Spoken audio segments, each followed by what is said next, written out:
नमस्कार, स्वागत है आप सभी का। आपके साथ मैं हूं स्वप्निल। चालाक चीन पूरी दुनिया में अपना राज करने का मंसूबा पालता है, लेकिन जब जब उसने भारत की तरफ आंख उठाई है तब तब शातिर ड्रैगन की डर्टी चाल का भारत ने मुंह तोड़ जवाब दिया है। इस बार भारत वियतनाम के साथ मिलकर पानी में ड्रैगन के गुरूर को तोड़ने की तैयारी कर रहा है। आज हम अपने इस खास शो में दिखाएंगे चीन का कैसे टूटेगा समंदर में गुरूर और कैसे अफगानिस्तान में खुली ड्रैगन की पोल। तो शुरू करते हैं ये खास शो, चूर चूर चीन का गुरूर।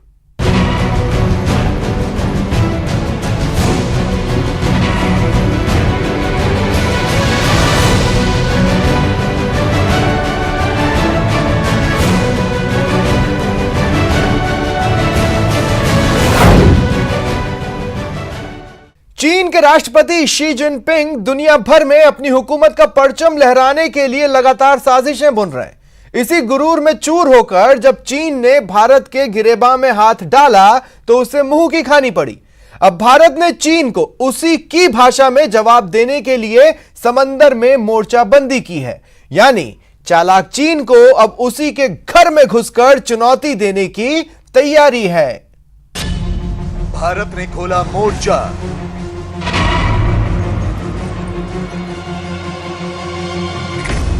चीन को चित करने की चाल।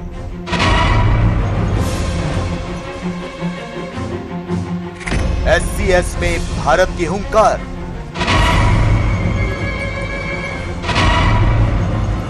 भारत वियतनाम का युद्धाभ्यास।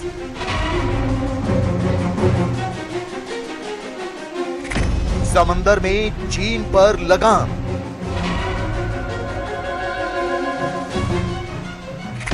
पैसेज नौसेना अभ्यास 2020।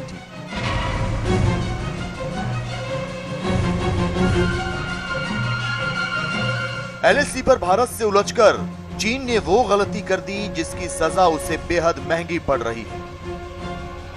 भारत ने चीन के इर्द गिर्द ऐसा चक्रव्यूह रच दिया है कि अब चीन लाख कोशिशों के बाद भी उससे बाहर नहीं निकल पा रहा। भारत ने जब से चीन के खिलाफ मोर्चा खोला है, बस तभी से चीन से परेशान हो चुके उसके तमाम पड़ोसी मुल्क भी अब चीन के खिलाफ सिर उठाने लगे हैं। और उसका सबसे ताजा उदाहरण है वियतनाम। जमीन से लेकर गहरे समंदर तक चीन की साजिश के तार फैले हुए हैं। यहां तक कि समंदर में भी चीन अपनी विस्तारवादी नीति को बढ़ावा देने से बाज नहीं आता। लिहाजा भारत ने उस पर लगाम लगाने के लिए जमीन से लेकर समंदर तक बिसात बिछा दी है। समंदर में चीन की दादागिरी खत्म करने के लिए भारत ने दक्षिण चीन सागर में जाकर हुंकार भरने और चीन को एक तगड़ा पैगाम देने की तैयारी की है।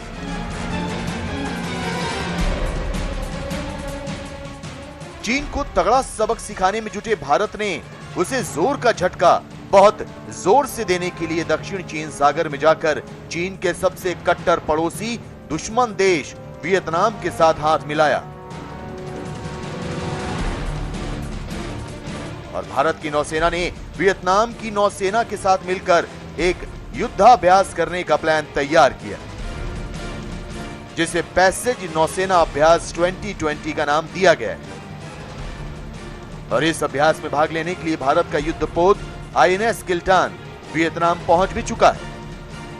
ये हर अपॉर्चुनिटी जो इंडियन नेवी को मिलती है उस हिसाब से आपने देखा होगा काफी सालों से कोई भी अगर इंडिया आता है, कोई भी शिप्स किसी भी फॉरेन नेवीज के इंडिया आते हैं या इंडियन शिप्स बाहर जाते हैं, so they never miss an opportunity and इस एक्सरसाइज का मतलब ये है कि you exchange the best practices. पूर्वी लद्दाख में पिछले 9 महीने से जारी चीन की चालबाजी के बाद भारत अब उसके खिलाफ सारी हिचक दूर करके एक के बाद एक ऐसे कदम उठा रहा है जिससे चीन की सांस ऊपर की ऊपर और नीचे की नीचे होकर रह गई है। यह भी कहा जा सकता है कि भारत ने अपनी हिचक को दूर करके चीन को सीधे उसकी चौखट पर जाकर ललकारने का इरादा किया है, यानी भारत ने अब घर में घुसकर उसे चुनौती दी है। भारतीय नौसेना के अधिकारियों के मुताबिक दक्षिण चीन सागर में वियतनाम की नौसेना के साथ भारत की नौसेना युद्धाभ्यास करेगी। 26 और 27 दिसंबर को होने वाला यह पैसेज नौसेना अभ्यास संपर्क और सहयोग संबंधी अभ्यास है, जिसका मकसद दोनों देशों के बीच समुद्र में सहयोग को बढ़ाना है। नेवी के अफसरों के मुताबिक भारतीय नौसेना का पोत INS किल्टान मध्य वियतनाम के बाढ़ प्रभावित लोगों के लिए राहत सामग्री लेकर गया था, लेकिन लौटते समय अभ्यास में शामिल हो रहा है। ये हम इंडिया एंड वियतनाम के जो रिलेशनशिप्स हैं, बहुत पुराने रिलेशनशिप्स हैं, we are very good friends. So इसमें कोई मैसेज की बात नहीं है। We have gone there and it is our diplomatic as well as HADR mission, जो कि हमारा फ्लैग शोइंग मिशन था। We have gone there, we are friendly, we are to friendly foreign countries and navies are exchanging notes. तो इसमें कोई ऐसा message नहीं है कि हम वहां पर जाके चाइना को कुछ बताने वाले हैं ऐसा। जानकारों के मुताबिक ये अभ्यास ऐसे समय में हो रहा है जब चीन दक्षिण चीन सागर में अपनी मौजूदगी और ताकत दोनों बढ़ा रहा है। बताया जा रहा है कि चीन ने दक्षिण चीन सागर में कई कृत्रिम द्वीप बना लिए हैं, जिसमें उसने अपने लड़ाकू जेट और मिसाइलें भी तैनात कर दी हैं। जाहिर है चीन की इस चाल से दुनिया भर में उसके इरादों को लेकर चिंता बढ़ने लगी है। समंदर में लगातार भारत की बढ़ती ताकत से चीन पहले से ही परेशान था। उसके बाद क्वाड देशों के समूह यानी कि भारत, अमेरिका, ऑस्ट्रेलिया और जापान के नौसेना के बीच साझा सैन्य अभ्यास मलाबार 2020 ने तो बीजिंग को बेचैन कर दिया। और अब भारत और वियतनाम की नौसेना का पासिंग एक्सरसाइज, वो भी साउथ चाइना सी में, इसको सुनते ही चीन की बेचैनी और बढ़ गई है और उसको इस बात का एहसास हो चुका है कि उसकी अब ज्यादा दिन तक दादागिरी समंदर पर नहीं चलने वाली। आपको बता दें कि प्रधानमंत्री नरेंद्र मोदी और वियतनाम के राष्ट्रपति गुएन जुआन फुक के बीच सोमवार को डिजिटल शिखर सम्मेलन हुआ था, जिसमें दोनों देशों ने समंदर समेत रक्षा और सुरक्षा के क्षेत्र में आपसी सहयोग को बढ़ाने का संकल्प लिया था।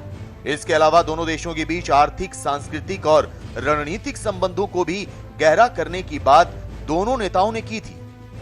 जाहिर है भारत का यूं वियतनाम के इतने नजदीक आना और फिर वियतनाम की सहायता पहुंचाने के बहाने दक्षिण चीन सागर तक भारत के युद्धपोत का पहुंचना शी जिनपिंग को सबसे ज्यादा अखर रहा होगा। अभी ऐसी कोई जरूरत नहीं है इंडियन नेवी को किसी को जाके चुनौती देने की, वो भी उनके वाटर्स में, बिकॉज अभी सिचुएशन जो है अभी अंडर कंट्रोल है। एंड और आपको मालूम है ये सारे ग्लोबल कॉमन्स हैं, ये जो समुद्र होते हैं ये सबके होते हैं ऑल ओवर द वर्ल्ड। बस आपको कुछ फॉलो करना पड़ता है, कुछ नियम है, कुछ रूल्स हैं, कुछ रेगुलेशंस हैं। चीन ये दावा करता रहा है कि उसके पास दुनिया की सबसे बड़ी नौसेना है और उसकी ताकत अमेरिका से भी ज्यादा है। इसी नशे में चूर होकर वो अपने पड़ोसी और छोटे कमजोर देशों को धमकाता रहता है। इसके अलावा समंदर में अपनी दादागिरी दिखाने के लिए चीन अक्सर दक्षिण चीन सागर से लेकर हिंद महासागर के इलाकों में अपनी ताकत की नुमाइश भी करता रहता है। लिहाजा चीन के मंसूबों पर लगाम लगाने के लिए अब भारत ने मोर्चा संभाला है। चीन पर नजदीकी नजर रखने वाले जानकारों की माने तो दक्षिण चीन सागर में वियतनाम इकलौता ऐसा देश है जो कभी भी चीन की धौंस में नहीं आता, बल्कि 1979 में वियतनाम चीन के साथ जंग भी लड़ चुका है। इस जंग में चीन के 26,000 सैनिक मारे गए थे। उसके बाद चीन की कभी वियतनाम से उलझने की हिम्मत नहीं हुई। ऐसे में अब भारत के साथ दक्षिण चीन सागर में वियतनाम की नेवी का 2 दिन का युद्धाभ्यास देखकर चीन के सीने पर सांप लौटने लगे हैं। हालांकि चीन अब अपनी मिसाइलों और एयर नेवी के दम पर वियतनाम के द्वीपों पर कब्जे की फिराक में है, जिसके बाद से वियतनाम अपनी सुरक्षा के लिए भारत और अमेरिका से रक्षा सहयोग बढ़ा रहा है। सारे के सारे साउथ एशियन नेशंस को परेशानी है, क्योंकि वो जो अपना दबदबा चाइना दिखा रहा है साउथ चाइना सी में, और जो उनको लेजिटिमेट एक्सरसाइजेज वगैरह जो काम नहीं करने दे रहा है, तो ये एक ऑटोमेटिक उनको मालूम है कि ये सिचुएशन कहाँ से बद से बदतर हो रही है। तो इसमें वो किसका साथ देंगे, किसका साथ नहीं देंगे, वो तो समय बताएगा। बट एज ऑफ नाउ हमारे रिलेशनशिप्स वियतनाम के साथ बहुत अच्छे हैं। इसी बीच ये भी खबर सामने आ रही है कि भारत को उलझाने के लिए और समंदर से भारत के मजबूत कदमों को वापस लौटाने के लिए चीन ने एक और चाल चली। वो गलवान घाटी और लद्दाख में फिर से कमांडर स्तर की बातचीत को राजी हो गया है। अभी तक की जो मीटिंग्स हुई है उसको ना देखते हुए अगर हम आगे की सोचें तो अगर और एक जो मीटिंग है 9th मीटिंग पे भी ऐसा ही कोई सिचुएशन आता है जैसे कि बाकी 8 मीटिंग में हुए तो कोई खास फायदा नहीं होगा। मगर अभी सभी ये होप रखते हैं कि चाइना एक्चुअली पीस चाहता है लाइन ऑफ कंट्रोल के ऊपर और इस मीटिंग पे जाके शायद कोई हल निकलेगा उसका। चीन ताकत के दम पर कमजोर देशों पर अपना कब्जा जमाना चाहता है। यही वजह है कि भारत ने अब चीन के खिलाफ मोर्चा खोल दिया है ताकि चीन को एक तगड़ा पैगाम मिल जाए कि भारत से भिड़ने की गलती उसे कितनी महंगी पड़ने वाली है। दुनिया भर में नापाक साजिशों के दम पर अपनी हुकूमत का सपना देखने वाले चीन के राष्ट्रपति शी जिनपिंग की आंख के सामने उस वक्त अंधेरा छा गया जब अफगानिस्तान में उसकी साजिश की पोल खुल गई और उसके 10 जासूसों को अफगानिस्तान में पकड़ लिया गया। ये शातिर जासूस अफगानिस्तान में चीन की घुसपैठ का रास्ता बना रहे थे, लेकिन ड्रैगन की चाल फेल होने के बाद अब अफगानिस्तान भी कह रहा है माफी मांग लो तो जासूसों को छोड़ देंगे, नहीं तो पछताना पड़ेगा।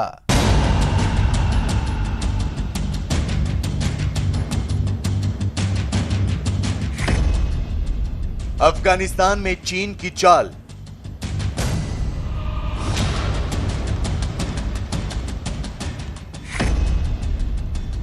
चीन का जासूसी नेटवर्क उजागर।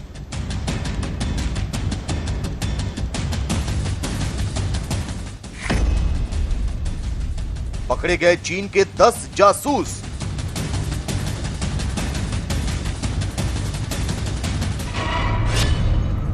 दुनिया में चीन की किरकिरी।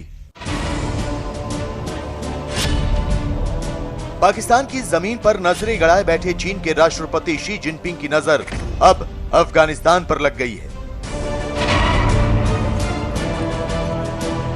दुनिया में अपना दबदबा बढ़ाने में जुटा चीन भारत के बाद अपने आसपास के तमाम देशों में जासूसी नेटवर्क को बढ़ाने में लग गया है। लेकिन शी जिनपिंग की यह शातिर चाल उस वक्त जमाने की नजरों में आ गई जब अफगानिस्तान में चीन के जासूसी नेटवर्क का पर्दाफाश हो गया। अफगानिस्तान ने काबुल से 10 चीन के जासूसों को दबोचकर चीन से माफी मांगने को कहा है। चाइना के 10 स्पाइस जो हैं वो अफगानिस्तान में पकड़े गए हैं। ये नंबर ऑफ कोर्स बहुत है और इनको लिंक किया जा रहा है कि ये ईस्ट टर्कमेनिस्तान इस्लामिक मूवमेंट के साथ लिंक्ड है। मगर ये जो स्पाई वाला रिंग है ईस्ट टर्कमेनिस्तान इस्लामिक मूवमेंट के नाम से चलाने की कोशिश है, ये एक्चुअली एक फेक स्पाई रिंग है जो कि चाइनीज ऑपरेटिव्स जो है वो अफगानिस्तान में चला रहे थे।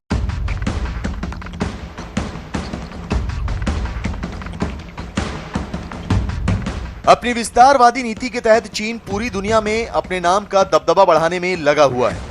पूर्वी लद्दाख में भारत के हाथों पिटने के बाद अब चीन ने भारत के दूसरे पड़ोसी मुल्कों की तरफ अपनी नजर लगानी शुरू कर दी है और इसी प्लानिंग में पाकिस्तान के साथ साथ अब वो अफगानिस्तान की ओर बढ़ने लगा है। लेकिन चीन की ये चाल उस वक्त बेनकाब हो गई जब काबुल पुलिस ने छापा मारकर देश में खुफिया सूचनाएं इकट्ठा कर रहे चीन के 10 जासूसों को गिरफ्तार कर लिया।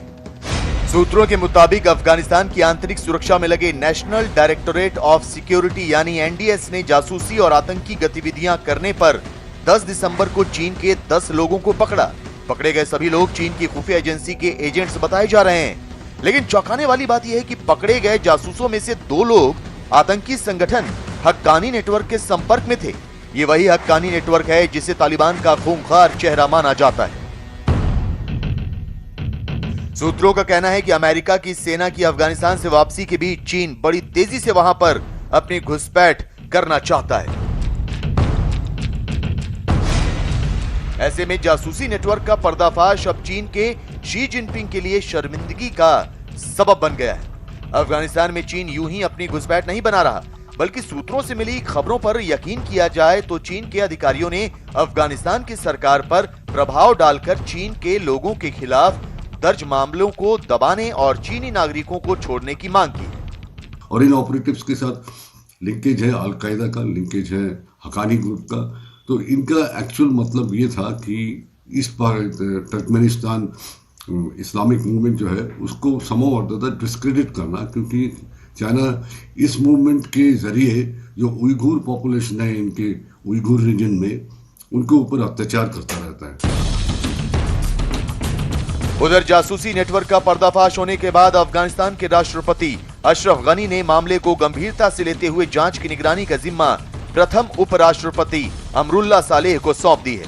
अमरुल्लाह सालेह अफगानिस्तान इंटेलिजेंस एजेंसी के चीफ रह चुके हैं और उन्हें ऐसे संजीदा मामलों को सुलझाने का अच्छा खासा तजुर्बा है।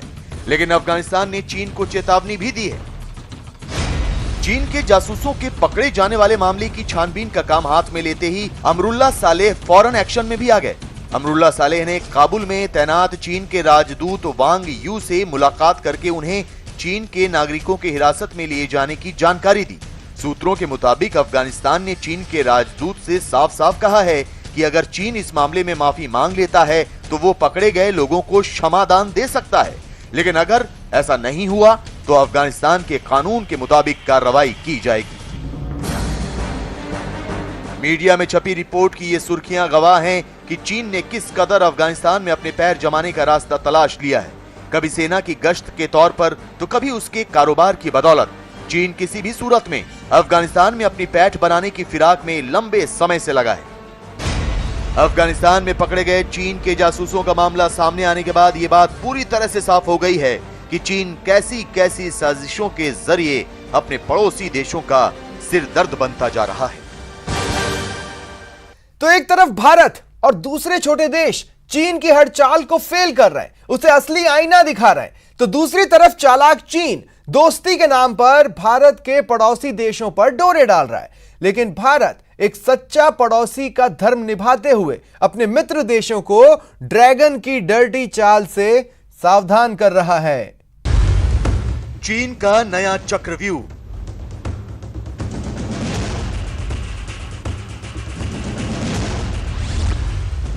चीन की नई पैंतरेबाजी।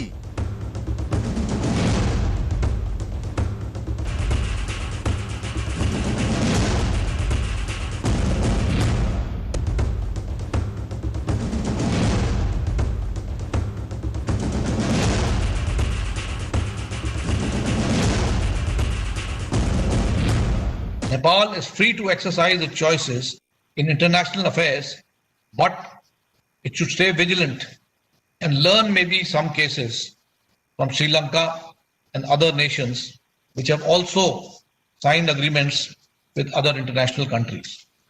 भारत की सेना के सबसे काबिल और सबसे बड़े अफसर सीडीएस जनरल बिपिन रावत नेपाल को नसीहत दे रहे हैं कि चीन के चंगुल से बचकर रहना उसकी सेहत और वजूद दोनों के लिए जरूरी है।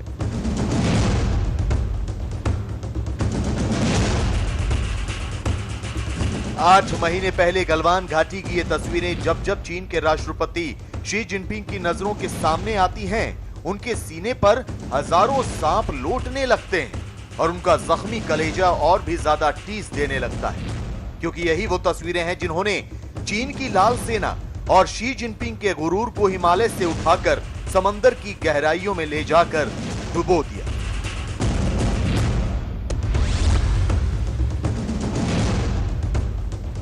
लिहाजा शी जिनपिंग ने अपने हरे जख्मों पर मरहम लगाने के लिए नेपाल की जड़ी बूटी को हासिल करने की साजिश का सहारा लिया है, जिस साजिश के तहत चीन ने तिब्बत में अपना सिक्का मजबूत किया। उसी फॉर्मूले का सहारा लेकर अब चीन नेपाल को वशीभूत करना चाहता है। चीन की इस चाल को भारत और भारत के तमाम जिम्मेदार लोग समझते भी हैं और जानते भी हैं। तभी तो जनरल रावत ने पड़ोसी धर्म निभाते हुए नेपाल को वो समझाने की कोशिश की जो वो अभी तक समझना ही नहीं चाहता। जनरल बिपिन रावत ने नेपाल के सामने साफ कर दिया कि चीन से दोस्ती बढ़ाने के लिए बेशक वो आजाद है, लेकिन ये बात ना भूले कि चीन से दोस्ती करके श्रीलंका का क्या हाल हुआ। लिहाजा सतर्क रहने में ही समझदारी है। सूत्रों से मिली खबरों के मुताबिक नेपाल में भारत के खिलाफ अपनी साजिशों का ताना बाना बुनने के लिए चीन ने अब एक नई तरह की चाल चली है। नेपाल में भारत का विरोध करने के लिए चीन ने ग्रेटर नेपाल नेशनलिस्ट फ्रंट यानी जीएनएनएफ को अपना नया मोहरा बनाया है। जीएनएनएफ ने काठमांडू के चीनी दूतावास से भारत के खिलाफ एजेंडा चलाने के लिए अब लाखों रुपयों की मदद मांगी है। पड़ताल में जो बात सामने आई है वो बेहद चौंकाने वाली है। दरअसल चीन और पाकिस्तान की साजिशों को नेपाल में अंजाम देने के लिए भी एक किराए का टट्टू मौजूद है। नाम है फणींद्र नेपाली। इस शख्स की बदौलत चीन नेपाल में भारत के खिलाफ माहौल बना रहा है। नेपाल के नेता फणींद्र नेपाली भारत के खिलाफ जोर शोर से मुहिम छेड़े हुए हैं और नेपाल सीमा से जुड़े भारत के इलाकों को हड़पने का असली प्लान फणींद्र की देखरेख में ही तैयार किया जा रहा है। सूत्रों से मिली खबरों पर यकीन किया जाए तो नेपाल में मौजूद चीन दूतावास भारत के खिलाफ माहौल बनाने के लिए बाकायदा फंडिंग करता है। ऐसी भी खबर मिली है कि नेपाल में चीन की राजदूत हाओ यांकी का प्रभाव काफी अच्छा है और हाओ यांकी की ही बदौलत फणींद्र नेपाली चीन के हाथों की कठपुतली बन चुका है। ये राज भी सामने आ चुका है कि फणींद्र नेपाली कम से कम 3 बार चीन और 2 बार पाकिस्तान की यात्रा कर चुका है। अब ये बात किसी से छिपी नहीं है कि चीन ने नेपाल के भीतर भारत के खिलाफ माहौल बनाना शुरू कर दिया है। खुफिया रिपोर्ट के मुताबिक चीन के एक एनजीओ ने अपनी सरकार से नेपाल के कई हिस्सों में अपने ऑफिस खोलने की मांग की है। इसके लिए बाकायदा चीन की सरकार को नेपाल की सरकार से बात करने को कहा गया है। सूत्रों के मुताबिक नेपाल में इसके एनजीओ खोलने के पीछे का मकसद पैसे का सीधा रूट तैयार करना और भारत के खिलाफ एजेंडे पर जोर देना है। सूत्रों के हवाले से खबर आ रही है कि 1816 में हुए भारत और नेपाल के बीच सिंघौली की संधि को लेकर ग्रेटर नेपाल नेशनलिस्ट फ्रंट एक बड़े आंदोलन की तैयारी कर रहा है। पूरे देश भर में ब्लैक डे मनाने की तैयारी है। हाल ही में भारत के विदेश सचिव और थल सेना प्रमुख के नेपाल के दौरे के बाद से चीन ने नेपाल में भारत विरोधी गतिविधियों को और तेज कर दिया है और इस विरोध को GNNF सीधे तौर पर China Nepal mutual friendship society के साथ मिलकर आयोजित करा रहा है, जो कि चीन के लिए काम करता है। चीन की दादागिरी और भारत के खिलाफ गहरी साजिश का एक और मामला सामने आया। भारत के दूसरे पड़ोसी म्यांमार से ये बात उजागर हो चुकी है कि बीजिंग ने कटीले तारों की मदद से म्यांमार की सीमा पर 2000 किलोमीटर लंबी दीवार तैयार करनी शुरू कर दी है। हालांकि म्यांमार की सेना इस दीवार का विरोध कर रही है, लेकिन चीन अपने रुख पर कायम है। चीन ने तर्क दिया है कि दीवार को बनाने का मकसद देश के अंदर म्यांमार से अवैध घुसपैठ पर लगाम लगाना है। असल में चीन का म्यांमार से लगती सीमा पर कटीली दीवार बनाने का मकसद कुछ और ही है। चीन ने इस प्रोजेक्ट का नाम सदर्न ग्रेट वॉल रखा है। इसके पहले चरण के तहत 650 किलोमीटर के इलाके में बाड़ लगाने का काम पूरा हो गया है। चीन की योजना है कि साल 2022 तक म्यांमार से लगती 2000 किलोमीटर सीमा पर इस हाईटेक दीवार को बनाने का काम पूरा किया जाए। इस बाड़ में बिजली का करंट दौड़ेगा और इंफ्रारेड सेंसर के साथ शक्तिशाली कैमरे लगाए जाएंगे। जानकारों का कहना है कि इस दीवार के बन जाने के बाद चीन से असंतुष्ट आसानी से म्यांमार या वियतनाम नहीं जा पाएंगे। जानकारों की माने तो चीन कतई नहीं चाहता कि उसके विरोधी देश छोड़कर कहीं भागें।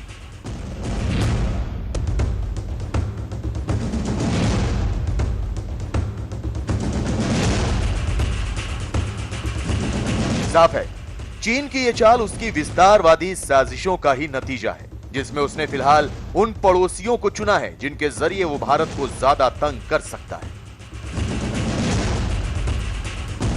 फिलहाल इतना ही। दीजिए